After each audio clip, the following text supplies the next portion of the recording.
കാഞ്ഞങ്ങാട് സൗത്തിൽ മറിഞ്ഞ gas tanker lorry ഉയർത്തുന്നതിനിടെ വാതക ചോർച്ച. ടാങ്കറിന്റെ വാൽവ് പൊട്ടിയതോടെയാണ് വാതകം ചോർന്നത്. ഇതോടെ പ്രദേശത്ത് 1/2 കിലോമീറ്റർ പരിധിയിൽ നിന്നും ആളുകളെ ഒഴിപ്പിച്ചു. മംഗലാപുരത്ത് നിന്നും കോയമ്പത്തൂരിലേക്ക് LPG ഗ്യാസുമായി പോകുന്ന ടാങ്കർ ഇന്നലെ ഉച്ചയ്ക്കാണ് മറിഞ്ഞത്.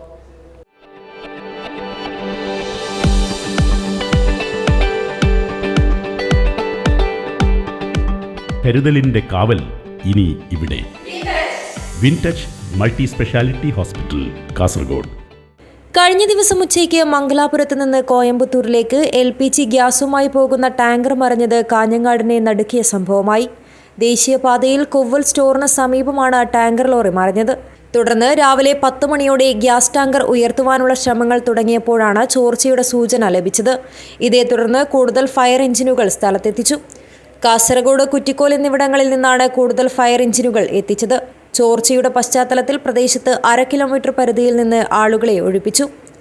മംഗലാപുരത്ത് നിന്ന് വിദഗ്ധ സംഘം എത്തിയ ശേഷം മാത്രമേ ചോർച്ച അടക്കാനാവൂ എന്ന് അധികൃതർ വ്യക്തമാക്കി. ഇതിനായി മണിക്കൂറുകൾ എടുക്കും.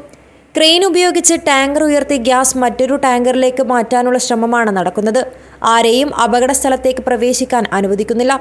ചോർച്ച പൂർണ്ണമായി അടച്ച ശേഷം മാത്രമേ ടാങ്കർ ഉയർത്തി ഗ്യാസ് മാറ്റാൻ സാധിക്കൂ. ടാങ്കർ ഉയർത്തുന്നതിന്റെ ഭാഗമായി പ്രാദേശിക അവധിയടക്കം നൽകി മുൻകരുതൽ നടപടികൾ സ്വീകരിച്ചിട്ടുണ്ട്.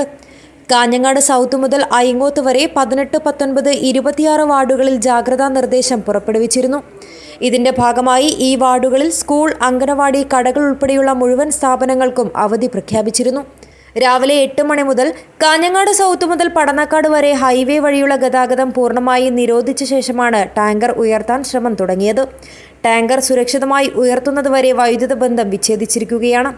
വീടുകളിൽ ഗ്യാസ് സിലിണ്ടർ ഉപയോഗിക്കാനോ പുകവലിക്കാനോ പാടില്ലെന്നും ഇൻവെർട്ടർ ഉപയോഗിച്ചുള്ള വൈദ്യുതിയോ മറ്റു ഉപകരണങ്ങളോ പ്രവർത്തിപ്പിക്കാൻ പാടില്ലെന്നും കർശന നിർദ്ദേശമുണ്ട്. News bureau, Kasaragod.